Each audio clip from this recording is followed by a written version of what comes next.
மக்கள் மனது நேயர்களுக்கு மாலை வணக்கம்.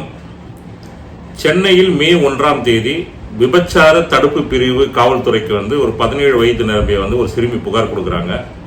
அந்த புகாரில் என்ன குறிப்பிட்டிருக்காங்கன்னா, என்னை ஒரு பெண் வற்புறுத்தி பாலியல் தொழிலுக்கு உட்படுத்தியிருக்காங்க. அதை வீடியோவாக எடுத்துக்கொண்டு என்னை மிரட்டுறாங்கன்னு சொல்லி ஒரு கம்ப்ளைண்ட் கொடுக்குறாங்க.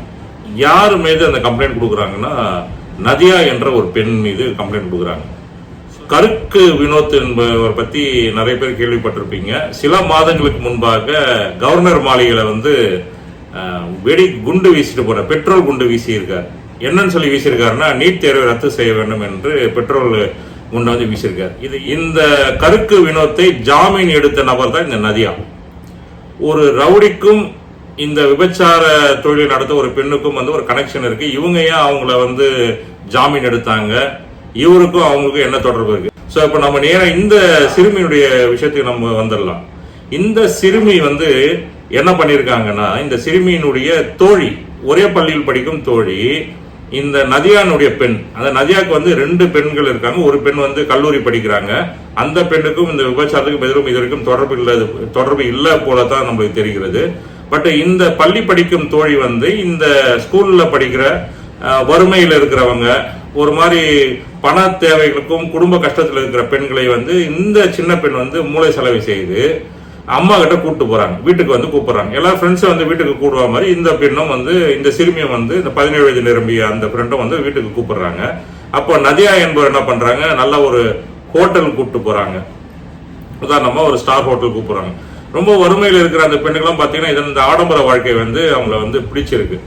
அதே போல விலை உயர்ந்த மொபைல் வாங்கி கொடுக்கறது அவங்க பெண்ணுக்கு. இப்படி பார்க்கும்போது தனக்கும் இப்படி இருந்தா நல்லா இருக்குன்னு சொல்லி அந்த ஒரு ஆசையை நதியாவும் நதியானுடைய பெண்ணும் தூண்டி விட்டுருக்காங்க. நதியா என்ன சொல்றாங்கன்னா, உனக்கு பார்ட் டைம் ஜாப் வாங்கி தரேன், நீ ஏன் கஷ்டப்படுற, டெய்லி ஒரு 2 hours 3 hours தான் நீ பார்ட் டைம் ஜாப் செய்யக்கூடாது, அதனால உனக்கு ஏதாவது ஒரு காசு வரும், அது உங்க குடும்பத்துக்கு யூஸ் ஆகும்.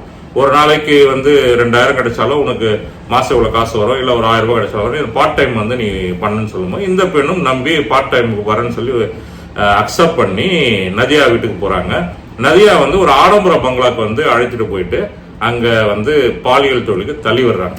அந்த சிறுமியும் கற்பழிக்கப்பட்டுள்ள அந்த பெண்ணு வீட்டுக்கு ரிட்டர்ன் வரும்போது அழுது கொண்டே வீட்டுக்கு வந்துருக்காங்க. இனிமேல் அவங்க வீட்டுல பேரண்ட் கேட்கும் போது, இனி நான் பார்ட் டைம் ஜாப் போகலன்னு சொல்லி அழுது அப்படியே விட்டுருக்காங்க. இது கடந்து போன உடனே இந்த நதியானுடைய பெண், அதாவது இந்த சிறுமியினுடைய தோழி என்ன பண்ணிருக்காங்க, கால் பண்ணி நீ வரியா, வீட்டுக்கு வரல போலன்னு சொல்லி இவனை ஃபோர்ஸ் பண்ணியிருக்காங்க. அப்போ இந்த பெண் அவங்க கூட பேசுறதை கட் பண்ணி இல்லை நான் வரலன்னு சொல்லும் போது நதியாவே இந்த சிறுமிக்கு ஃபோன் பண்ணி, நீ ஒழுங்கா வரலன்னா நீ படுக்கறையில இருந்து அன்னைக்கு நடந்த எல்லா விஷயம் நான் வீடியோ ரெக்கார்ட் பண்ணியிருக்கேன், இதை நான் சோசியல் மீடியாவில் நான் இது போட்டு உன்னை அசிங்கப்படுத்தி இல்லை உங்க வீட்டில் காட்டுறேன்னு சொல்லி மிரட்டும் போது இந்த பெண்ணு போயிருக்கிறாங்க.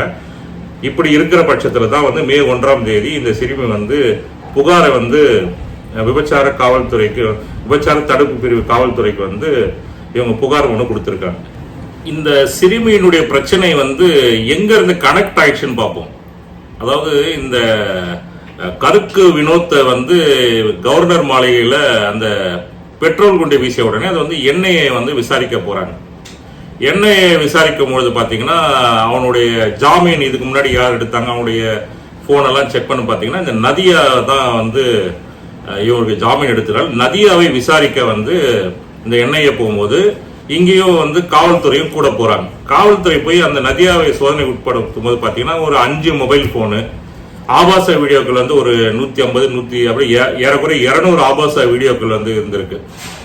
சோ இப்படி இவங்க போகும்பொழுது அங்க பாத்தீங்கன்னா இதெல்லாம் பார்த்த உடனே எண்ணெயை இந்த கம்ப்ளைண்ட்டை காவல்துறைக்கு கொடுக்குது. காவல்துறை இந்த விபச்சார தடுப்பு பிரிவு காவல்துறை கிட்ட இது போகுது. விபச்சார தடுப்பு பிரிவு காவல்துறை இதை கண்காணிக்கிறாங்க. இந்த சிறுமி ஏற்கனவே இங்க ஒரு கம்ப்ளைண்ட் போகும், இதுவும் லிங்க் ஆகுது.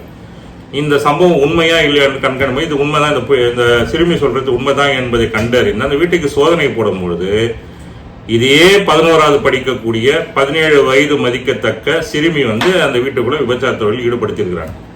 அங்க யார் உடன் இருந்ததுன்னு பாத்தீங்கன்னா 70 வயது மதிக்கத்தக்க ஒரு ப்ரொஃபசர் இருந்திருக்காரு.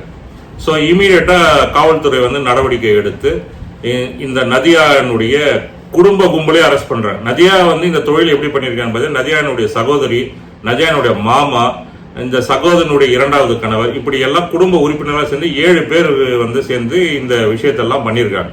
பட் இதுல இருந்து நம்ம என்ன புரிதல் பார்த்தீங்கன்னா, நதியா வந்து சிறுமிகளை வைத்து இந்த தொழில் செய்வது வந்து ஏதோ இன்றைக்கு நேற்று நடந்த ஒரு விஷயமா தெரியல. ஏறக்குறைய 200 வீடியோக்களை வந்து கைப்பற்றிருக்கிறாங்கன்னா, அன்னைக்கு வந்து இவங்க அரெஸ்ட் பண்ணும்போது பார்த்தது வந்து ஒரே ஒரு ப்ரொஃபசர் தான்.